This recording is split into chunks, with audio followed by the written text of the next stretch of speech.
El Nino ప్రభావంతో ఉష్ణోగ్రతలు రోజురోజుకు పెరుగుతున్నాయి. ఈ తీవ్రమైన వేడి మనుషులకే కాదు కోళ్ల పరిశ్రమకు పెద్ద సవాల్గా మారుతోంది. అధిక ఉష్ణోగ్రతల కారణంగా లేయర్ కోళ్లలో గుడ్ల ఉత్పత్తి తగ్గటం, బ్రాయిలర్ కోళ్లలో బరువు పెరుగుదల మందగించడం, మరీ తీవ్రమైతే మరణాలు కూడా సంభవించే ప్రమాదం ఉంది. ఇలాంటి పరిస్థితుల్లో పౌల్ట్రీ రైతులు షెడ్లలో ఎలాంటి జాగ్రత్తలు తీసుకోవాలి? కోళ్లలో వ్యాధి నిరోధక శక్తిని ఎలా పెంచాలి? నష్టాలను ఎలా నివారించాలో ఇప్పుడు తెలుసుకుందాం.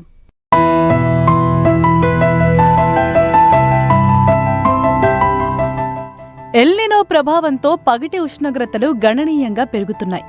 కోళ్లకు శరీరంపై చెమట గ్రంథులు లేకపోవటంతో అవి వేడిని తట్టుకోవటం చాలా కష్టం. దీంతో కోళ్లు ఎక్కువగా నోరు తెరిచి శ్వాస తీసుకోవటం, నీటిని అధికంగా తాగటం, మేత తక్కువగా తినటం వంటి లక్షణాలు కనిపిస్తాయి. లేయర్ కోళ్లలో వేడి ఒత్తిడి పెరిగితే గుడ్ల ఉత్పత్తి తగ్గటమే కాకుండా గుడ్ల పెంకు పలుచబడే అవకాశం ఉంటుంది. బ్రాయిలర్ కోళ్లల్లో అయితే మేత వినియోగం తగ్గి బరువు పెరుగుదల మందగిస్తుంది. ఫలితంగా రైతులకు ఆర్థిక నష్టం తప్పదు. కాబట్టి కోళ్ల పెంపకందారులు ఈ సమయంలో ఎలాంటి జాగ్రత్తలు తీసుకోవాలో తెలియజేస్తున్నారు కృష్ణా జిల్లా ఘంటసాల కృషి విజ్ఞాన కేంద్రం శాస్త్రవేత్త డాక్టర్ నవీన్. ముఖ్యంగా ఎల్ నినో వల్ల మనం ప్రధానంగా చూసినట్లయితే వేడి అనేది పెరిగిపోతుందండి. మనకు వేడి పెరిగిపోవడం వల్ల పౌల్ట్రీ రంగంలో ఏంటంటే మనకి మనుషులకు లాగా కోళ్లలో చెమట గ్రంథులు అనేవి ఉండవండి. దానివల్ల ఏంటంటే చెమట వేడి అనేది బయటికి పోదు. దానివల్ల వేడి తగిలినప్పుడు ఏంటంటే కోడి నోరు తెరిచి ఎక్కువగా శ్వాస తీసుకోవడం అనేది మనం గమనిస్తామండి. దీనివల్ల ఏమవుతుందంటే దాని యొక్క సామర్థ్యం, శక్తి అనేది తగ్గిపోతుంది. ఇలా నోరు తెరిచి తీసుకోవడం అనే పరిస్థితిని మనం యాక్చువల్గా ఒత్తిడి అని చెప్పి పిలుస్తామండి. దాన్ని హీట్ స్ట్రెస్ అని చెప్పి పిలుస్తాము. రెండోది రెక్కలు విప్పుకొని గాలి కోసం అటు ఇటు నడుస్తూ ఉంటుందండి. అది రెండవ లక్షణంగా మనం గమనించవచ్చు. ముఖ్యంగా మనం బ్రాయిలర్లో చూసినట్లయితే బరువు తగ్గిపోవడం అనేది గమనిస్తాము. లేయర్లో చూసినట్లయితే కనుక మనం ఎక్కువగా గుడ్లు పెట్టే యొక్క స్థాయి తగ్గిపోతుంది. అదేవిధంగా మనకి బ్రీడింగ్ క్వాలిటీ పడిపోతుందండి, బరువు అనేది తగ్గిపోతుంది. పెరటికోళ్ళలో చూసినట్లయితే కదలిక అనేది తగ్గిపోయి ఒక వీక్ అయిపోయి కోడి కాళ్ళ మీద కూర్చోవడం, నోరు తెరిచి అట్లా గాలి తీసుకోవడం వల్ల లైట్గా సొన అనేది రావడం అనేది మనం గమనిస్తూ ఉంటామండి. ఈ ఎల్ నినో వల్ల మనం ఎట్లాంటి నిర్వహణ చర్యలు చేపట్టాలనేది చూసినట్లయితే మొదటిగా మనకు షెడ్ నిర్వహణలో చూసినట్లయితే ఎక్కువగా షెడ్లు మనకి రేకులతో వేస్తూ ఉంటారు కాబట్టి ఆ రేకులకి పైన వైట్ కలర్లో పెయింట్లు వేసినట్లయితే హీట్ రిఫ్లెక్ట్ అవ్వడం వల్ల కొంచెం వేడి అనేది మనం తగ్గించుకోవచ్చండి. మరి ముఖ్యంగా మనం ఈ ఎల్ నినో ప్రభావంలో గమనించాల్సింది ఏంటంటే బయట ఉష్ణోగ్రతతో పోలిస్తే షెడ్ యొక్క లోపల ఉష్ణోగ్రత అనేది తక్కువ ఉండేలా చూసుకోవాలండి కంపల్సరీగా. ఒకవేళ ఎక్కువ పెయింట్లు అనేది ఎఫర్ట్ చేయలేని రైతులు ఎవరైనా ఉన్నట్లయితే దానిపైన గడ్డి లేదంటే వేరే ఇతర మెటీరియల్తో కవర్ చేసుకుని దానిపైన లైట్గా తడుపుకున్నట్లయితే చాలా వరకు కొంచెం మన హీట్ అయితే తగ్గించగలుగుతామండి. లోపల వాతావరణం చల్లబరచడానికి మనం ఎగ్జాస్ట్ ఫ్యాన్లు కానీ, మిస్టులు కానీ, లేదంటే స్ప్రింక్లర్స్ లాంటివి ఏదన్నా మనకు వాతావరణంలో చల్లబరిచి నీటిని కొంచెం తేమని కంట్రోల్లో ఉంచేలాగా మనం ఈ స్ప్రేయర్స్ అనేది కూడా ఏర్పాటు చేసుకుంటే ఈ హీట్ అనేది చాలా వరకు తగ్గించవచ్చండి. న్యాచురల్ పద్ధతిలో చూసినట్లయితే షెడ్డు చుట్టుపక్కలలో మనకి పెద్ద కానుగ చెట్లు కానీ, వేప చెట్లు కానీ, సుబాబులకు సంబంధించిన నీడనిచ్చే చెట్లు పెంచినట్లయితే మనం టెంపరేచర్స్ కూడా కొంచెం అదుపులో పెట్టుకోవచ్చండి. దాంతోపాటుగా ఏంటంటే ఎగ్జాస్ట్ ఫ్యాన్లు మాత్రం ఖచ్చితంగా వాడాలండి. బయట గాలి లోపల గాలి వెంటిలేషన్స్ సరిగా ఉండేలాగా మనం చూసుకోవాలండి ఈ షెడ్ నిర్వహణలో పాత్రలో భాగంగా. రెండవది కనుక మనం చూసినట్లయితే నీటి నిర్వహణ అండి. నీటి నిర్వహణకు వచ్చేసరికి చాలా కీలకం. ఎందుకంటే ఎల్ నినోతో ఏర్పడే ముఖ్య దశలో నీరు అనేది అందకపోవడం, సరైన వాటర్ అందకపోవడం అనేది ముఖ్య కారణం అండి. దీనికి సంబంధించి ఏంటంటే నీళ్ళు ఇచ్చే ట్యాంకులు బయటగా ఎండలో ఎక్స్పోజ్ కాకుండా చూసుకోవాలి. అవి నీడపాటి ప్రాంతంలో ఉండేలా చూసుకోవాలండి. ఖచ్చితంగా వాటర్ చల్లగా ఉండాలి, నార్మల్ టెంపరేచర్లో ఉండే నీరు మాత్రమే అందించాలండి.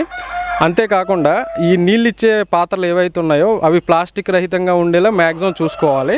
ఒకవేళ ప్లాస్టిక్గా ఉన్నట్లయితే కనుక అవి ఎప్పటికప్పుడు శుభ్రం చేసుకుని బ్యాక్టీరియల్ కానీ లేదంటే ఫంగల్ డిసీజెస్ రాకుండా ఆ జాగ్రత్తలు మనం పాటించాల్సిన అవసరమైతే ఉంటుందండి. ఈ పరిస్థితులు ఏంటంటే రోజుకి కనీసం 2 నుంచి 3 సార్లు నీళ్ళు అనేది మార్చాల్సిన పరిస్థితి ఉంటుంది. అదేవిధంగా ఫ్రెష్ వాటర్ కూడా మనం ఇవ్వాల్సిన పరిస్థితులు అయితే ఉంటాయండి. దీంట్లో ఏంటంటే ఈ టైంలో కోడి ఎక్కువగా నీరు అనేది ఎక్కువగా తీసుకుంటుందండి. ఎందుకంటే మేత తక్కువగా తింటుంది కాబట్టి దానికి మేతకి ఎనర్జీ లెవెల్స్ మనం మెయింటైన్ చేయాలి. కాబట్టి దాంట్లో ఎలక్ట్రోలైట్స్ అని కానీ లేదంటే విటమిన్ సి కానీ ఇట్లాంటి మనం పోషకాలు అయితే అందించాల్సిన అవకాశం ఉంటుందండి. దీంతోపాటు విమరాలు అంటే మనకి మల్టీ విటమిన్ మెడిసిన్స్ కూడా ఉంటాయండి. అవి 0.5 చొప్పున కూడా మనం అందిస్తే కోళ్ళు కొంచెం మళ్ళీ తిరిగి నార్మల్ స్థాయికి చేరుకోవడానికి ఎక్కువ అవకాశం ఉంటుందండి. మూడవదిగా చూస్తే దానా నిర్వహణలో మనం కనుక చూసినట్లయితే ముఖ్యంగా ఈ ఎండాకాలం లేదా ఈ ఎల్నీలో వేడి ఎక్కువగా ఉన్న ప్రాంతంలో ఏంటంటే కోడి మేత అనేది తక్కువగా తీసుకుంటుంది, ఇర్రెగ్యులర్గా తీసుకుంటుంది. ఎందుకంటే ఫీడ్ కన్వర్షన్ రేషియో మేత తీసుకునే విధానం అనేది చాలా తక్కువగా ఉంటుంది, అరుగుదల కూడా చాలా తక్కువగా ఉంటుందండి. అందుకని చెప్పి మనం ఇచ్చే తక్కువ మేతలోనే ఎక్కువగా ప్రోటీన్లు, విటమిన్లు, అదేవిధంగా కాల్షియం ఇట్లాంటి సప్లిమెంట్స్ ఎక్కువగా ఉండేలా మనం చూసుకుని ఆ మేతలు అయితే కనుక మనం ఇవ్వాలండి.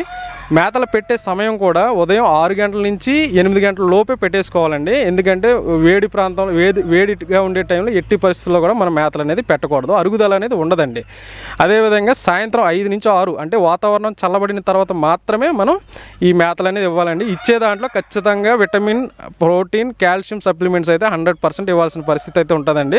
కోళ్లకు ఎప్పటికప్పుడు చల్లటి, శుభ్రమైన తాగునీరు అందుబాటులో ఉండాలి. షెడ్లలో కోళ్ల సాంద్రతను తగ్గించడం కూడా కీలకం. తడి లిట్టర్ను వెంటనే తొలగించి పరిశుభ్రత పాటించాలి. దోమలు, ఈగలు, ఇతర క్రిముల నియంత్రణకు చర్యలు తీసుకోవాలి.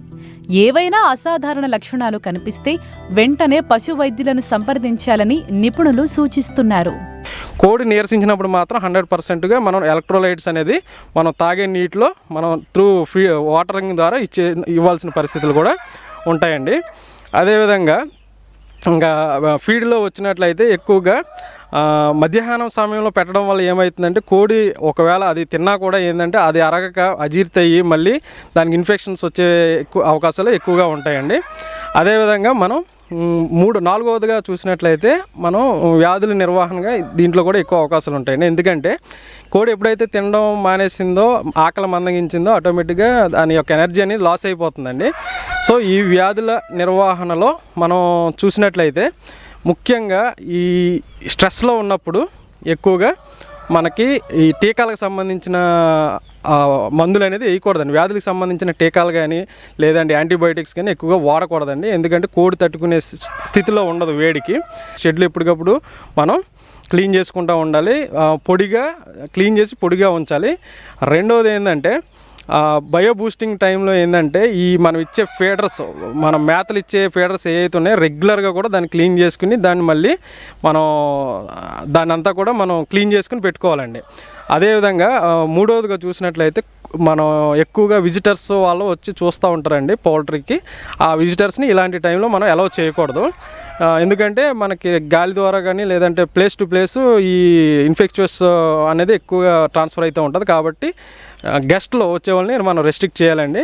అదేవిధంగా పౌల్ట్రీ లోపలికి వెళ్ళే ముందు ఫుట్ వాష్ టబ్ అనేది ఖచ్చితంగా ఏర్పాటు చేయాలి సార్. ఎందుకంటే కాళ్ళు కడుక్కుని మనం శానిటైజ్ చేసుకుని వెళ్ళాల్సిన పరిస్థితులు కూడా ఉంటాయండి. అదేవిధంగా ఏదైనా సివియర్ స్ట్రెస్ ఉండి ఎక్కువగా మార్టాలిటీ ఎక్కువగా చనిపోతున్నాయి అన్నప్పుడు దగ్గరలో ఉన్న పశు వైద్య అధికారులను కానీ లేదంటే కృషి విజ్ఞాన కేంద్ర శాస్త్రవేత్తలను కానీ సంప్రదించి సరైన టైంలో సరైన వైద్యం అందించి ఈ యొక్క మరణాల రేట్లు తగ్గించుకోవాలని చెప్పి ఆశిస్తున్నామండి. ఎల్నిలో ప్రభావంతో పెరుగుతున్న ఉష్ణోగ్రతలు పౌల్ట్రీ రంగానికి పరీక్షగా మారినా సరైన నిర్వహణ, సమయానికి తీసుకునే జాగ్రత్తలు, శాస్త్రీయ పద్ధతులు పాటిస్తే నష్టాలను గణనీయంగా తగ్గించుకోవచ్చు.